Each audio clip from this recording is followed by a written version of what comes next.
everyone, welcome to YouTube channel of Legal Edge. My name is Siddhant Singh and I'm here with another informative video with the series that is Legal Awareness Series. So जैसा कि आप लोग already YouTube channel पे देख रहे हो Legal Edge के कि हम लोग कुछ कुछ लीगल के कॉन्सेप्ट्स जो शायद आपको क्लास में पढ़ाए गए हैं या फिर मॉक्स में आ रहे हैं, तो उन्हीं से रिलेटेड हम नॉलेज एनहांसमेंट कर रहे हैं सारे उन स्टूडेंट्स का, सो दैट अगर कोई भी टॉपिक खुदा ना खास्ता अगर ये क्लैट में आ जाए तो आप लोग को इसके बारे में पता होगा। सो आज का कौन सा टॉपिक है मैं पहले ही बता देता हूं। टॉपिक आप सब लोगों से नोन है, कॉन्ट्रैक्ट का बहुत ही इंपॉर्टेंट टॉपिक है, बट ये टॉपिक लेने के पीछे रीजन क्या था ये मैं आपको वीडियो के दौरान बताऊंगा। सो वीडियो को अंत तक देखना जरूरी है। And the most important part guys, बिल्कुल मिस नहीं करना है, वीडियो के एंड में मैंने कुछ एडिशनल कॉन्सेप्ट्स और एक मूवी का रेफरेंस दिया है। सो आप लोग को एंड तक देखना जरूर पड़ेगा। चलिए गाइस, सो शुरू करते हैं। So guys, here is the topic that is consent needs to be free.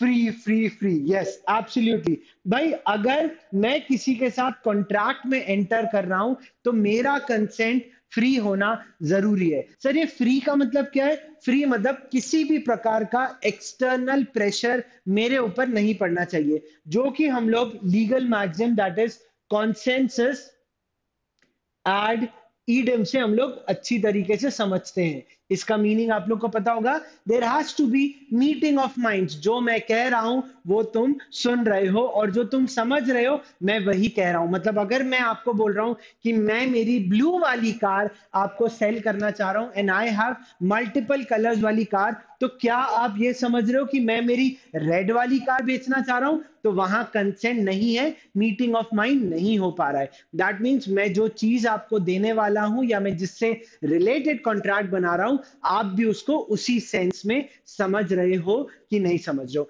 That is what the consent means. But इसमें हम क्या समझने वाले, क्या हम सर सारे जो जो इसमें टर्मिनोलॉजीज है, coercion, undue influence, fraud, miss representation, mistake, सब पढ़ने वाले नहीं। मैं यहाँ पे आप लोगों को सिर्फ अनड्यू इन्फ्लुएंस कवर कराने वाला हूं, बट एक बहुत ही प्यारे से एग्जाम्पल में। फिर एक रेफरेंस जो मैंने स्टार्टिंग में बताया था, एक मूवी का रेफरेंस होगा जहां पे अनड्यू इन्फ्लुएंस को बहुत ही प्यारी तरीके से डिपिक्ट किया गया, वहां बताया गया है। एंड लास्ट में कुछ एडिशनल कॉन्सेप्ट्स है जो आप लोगों को मे बी टर्मिनोलॉजी के पॉइंट ऑफ व्यू से और कॉन्सेप्चुअल पॉइंट ऑफ व्यू से हेल्प करेंगे मॉक्स में।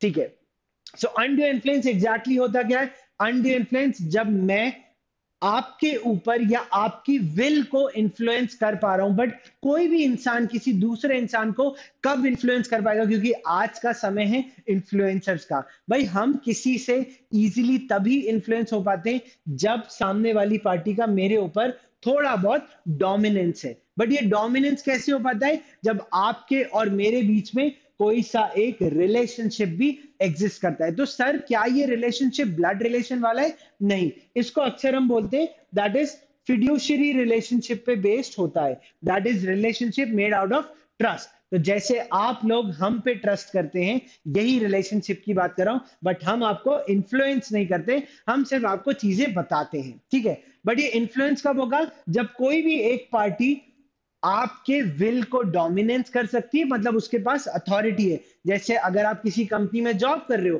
तो आपके एम्प्लॉयर के पास वो अथॉरिटी है, या आप बैंक से लोन लेने जा रहे हो तो बैंक के पास वो अथॉरिटी है, वो आपके विल को डोमिनेट कर सकते हैं। जैसे टीचर स्टूडेंट का रिलेशनशिप होता है, टीचर आपके विल को डोमिनेंस कर सकती है। बट ये सारी चीजें क्यों कर रहे हैं? ताकि वो एक अनफेयर एडवांटेज जो कि जस्टिसिएबल नहीं है, अनजस्ट एडवांटेज अगर वो उस सिचुएशन का आपसे ले पाए तो वो अनड्यू इन्फ्लुएंस में काउंट हो जाता है। बट इसमें एक इंपॉर्टेंट पार्ट निकल के आता है, and that was the reason मैंने अनड्यू इन्फ्लुएंस क्यों लिया था, क्योंकि अक्सर यहाँ पे बर्डन ऑफ प्रूफ, मतलब जब केस कोर्ट में जाएगा तो बर्डन ऑफ प्रूफ किस पे होगा? तो अनड्यू इन्फ्लुएंस से मान लेते हैं ए ने अगर बी को इन्फ्लुएंस किया है, अगर ए ने बी को इन्फ्लुएंस किया है तो ए पे बर्डन ऑफ प्रूफ लाई करता है ये प्रूफ करने का कि भैया मैंने कोई भी अनड्यू इन्फ्लुएंस एक्सरसाइज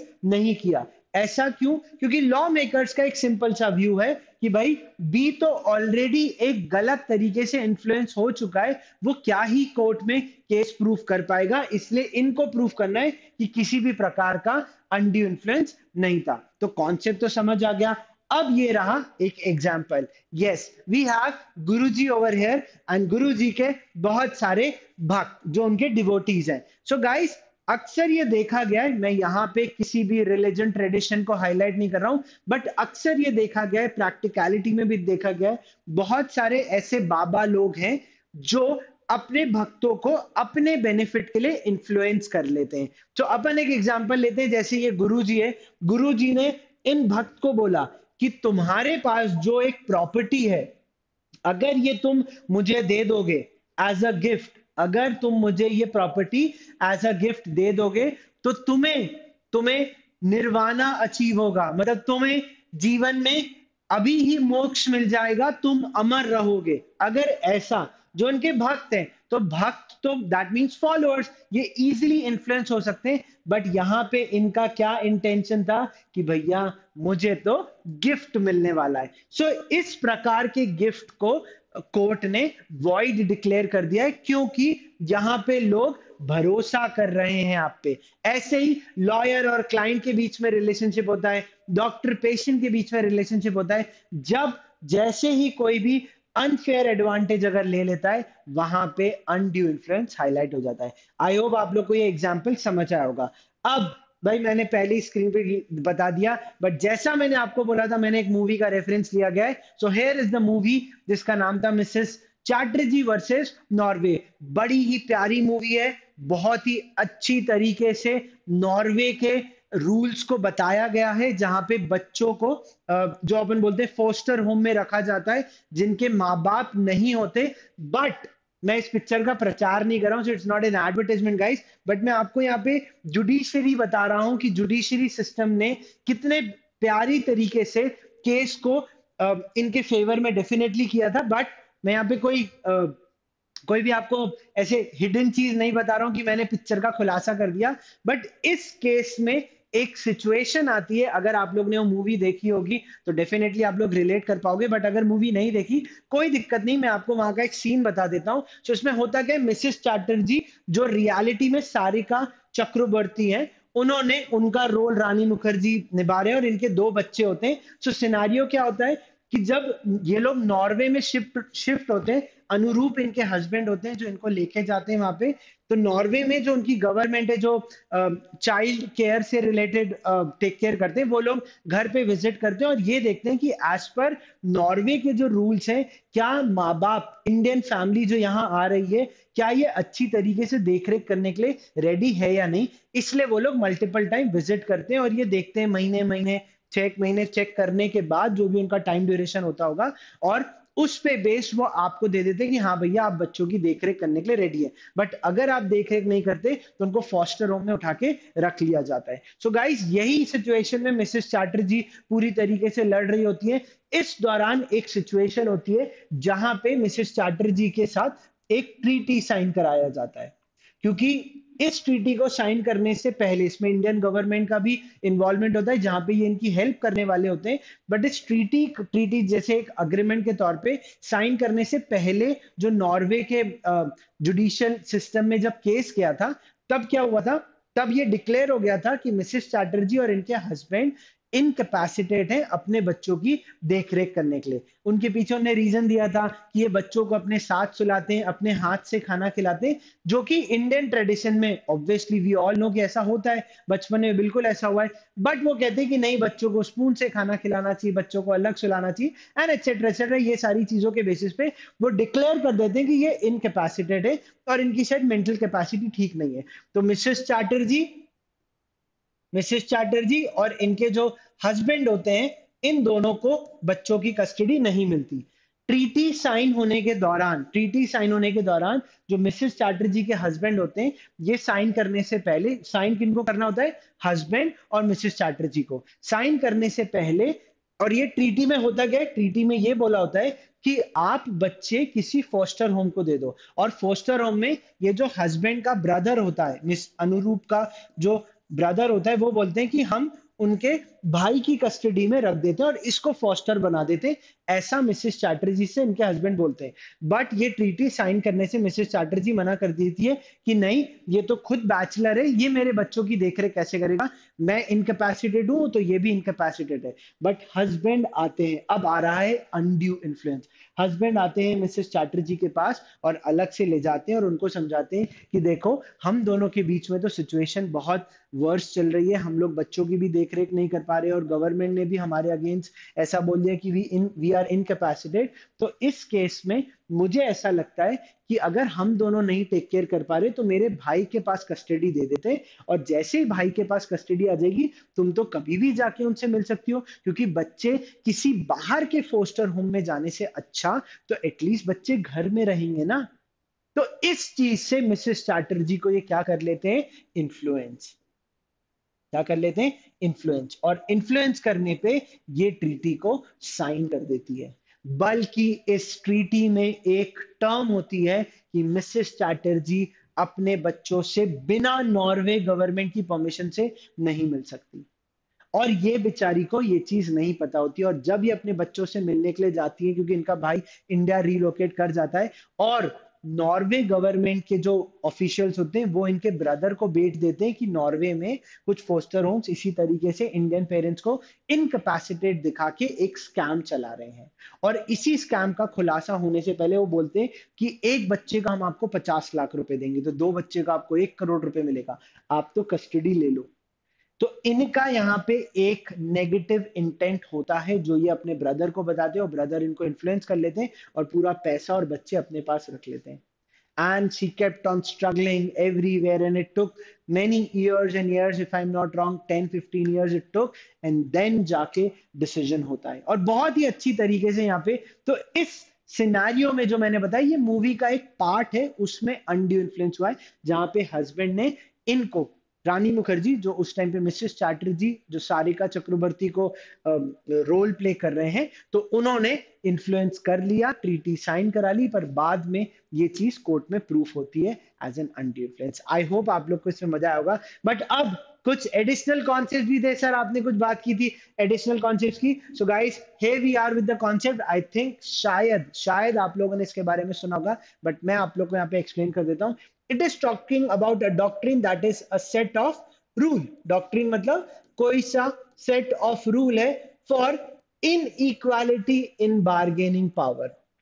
सो जब भी हम बार्गेनिंग पावर की बात करते हैं, किसी भी पर्सन के पास बार्गेन करने का पावर कब आता है, जब वो डोमिनेंस पे होता है। So party to a bargain has a better alternative. So इसमें क्या होता है सिनेरियो, जैसे हम बार्गेनिंग पावर अक्सर हम ये लोन वाले कंडीशंस में देख सकते हैं, जहां पे किसका इन्वॉल्वमेंट होता है, बैंक का। तो एक एग्जांपल ले लेते हैं, मान लेते हैं बैंक किसी एक पर्सन को लोन दे रहा है, जैसे मिस्टर बी को लोन दे रहा है। तो बैंक ने पहली दफा तो लोन दे दिया बी को बिजनेस के लिए। अब बैंक एक डोमिनेटिंग पोजीशन में, क्योंकि पैसे देने वाला ये मिस्टर बी तो बिजनेस को रन करने के लिए इन नीड है, तो बैंक इनसे बोलता है आप इन रिटर्न कोलैटरल सिक्योरिटी दो। ठीक है, अब इन्होंने 1 लाख रुपए का लोन लिया, पर बैंक ने गिरवी में इनकी जो रियल एस्टेट थी, मतलब रियल एस्टेट मतलब जो इनकी प्रॉपर्टी थी, उसको गिरवी रख लिया, क्योंकि बैंक के पास एक बार्गेनिंग पावर थी। भाई छोटे से अमाउंट के लिए बैंक ने इतना बड़ा रियल एस्टेट क्यों रखा, ये एक क्वेश्चन मार्क आता है, क्योंकि बैंक के पास बार्गेनिंग पावर थी। एंड इस बार्गेनिंग पावर में जब इनइक्वालिटी दिखती है, तो आरबीआई के रूल्स के हिसाब से जितना आप लोन ले रहे हो उसका एक डिफरेंस अमाउंट, जिसको मार्जिन रिक्वायरमेंट बोलते हैं, उतना ही लोन आप दे सकते हो। लाइक फॉर एग्जांपल, अगर आरबीआई ने 30% का मार्जिन रिक्वायरमेंट फिक्स किया है और आपकी प्रॉपर्टी की वैल्यू 1 करोड़ है, तो आप 70 लाख रुपए तक लोन दे सकते हो। That is what the margin requirement is. But bank के पास एक अच्छा बार्गेनिंग पावर था, और ये कहीं ना कहीं इनइक्वालिटी में निकल के आ जाता है, क्योंकि आपने लोन तो बहुत ही छोटे अमाउंट का दिया और एक बहुत बड़े लेवल पे कोलैटरल रख ली, जहां पे बैंक का इंटेंट गलत था, और ये अगर इनकैपेसिटेट हुए पैसे देने में, तो इनको अनसाउंड डिक्लेयर करके इनकी प्रॉपर्टी बेच दी और पूरा पैसा खुद रख लिया। One of the decided case का रेफरेंस मैं यहाँ पे ले रहा हूं, जिस वजह से doctrine of inequality in bargaining power निकल के आया था। तो ये कब होता है? जब किसी एक पर्सन के पास बार्गेनिंग पावर ज्यादा होता है। एंड ये जो टर्म्स होती है, जो टर्म मैंने आपको बताई, ये अनरीजनेबल थी, अनजस्ट थी, नॉट फेवरिंग द पर्सन जिसको लोन मिल रहा था। एंड अंत में क्या किया इन्होंने? अनफेयर एडवांटेज ले लिया। तो ये डॉक्ट्रिन कब ट्रिगर होगा? जब इनइक्वालिटी निकल के आएगी, जब ये अनरीजनेबल और अनजस्टिस निकल के आता है, तब ये वाला डॉक्ट्रिन ट्रिगर होता है। And the last concept over here guys, that is contract with पर्दा नशीन वुमेन। अब पर्दा नशीन वुमेन को अक्सर कंफ्यूज किया जाता है, जो लोग बुरखा पहनते हैं, but not always they are being considered to be पर्दा नशीन वुमेन, बट द पीपल, जो women that is who practises seclusion, मतलब ये आउटर वर्ल्ड से इनको कट कराया जाता है and they are in a shape of wheel, इनको घर में रखा जाता है, बाहर के वर्ल्ड से ये कभी भी कनेक्टेड नहीं रहते। तो when they are not connected with the outer world, इन लोगों को आसानी तरीके से इन्फ्लुएंस करा जा सकता है। एंड अगर इनके साथ कॉन्ट्रैक्ट बना रहे हैं जिसमें high level of influence and unfair advantage लिया जा रहा है, तो गाइस उस कॉन्ट्रैक्ट को भी हम वॉइड डिक्लेयर कर देंगे। सो आई होप गाइस आप लोगों के कॉन्सेप्ट्स अच्छे लगे हों। वीडियो कैसा लगा प्लीज कमेंट सेक्शन में जरूर बताना, और अगर अच्छा लगा तो प्लीज ज्यादा से ज्यादा बच्चों तक स्प्रेड करना। Thank you so much guys, take care, bye bye, Siddhant sir signing off. और ऐसे ही इंफॉर्मेटिव वीडियोस लाते रहे तो प्लीज नीचे कमेंट सेक्शन में बताइए कि कौन से ऐसे टॉपिक्स हैं जिस पे आप लोग को वीडियो चाहिए, हम उस पे डिटेल वीडियो लेके आएंगे। Bye bye guys, take care and see you soon.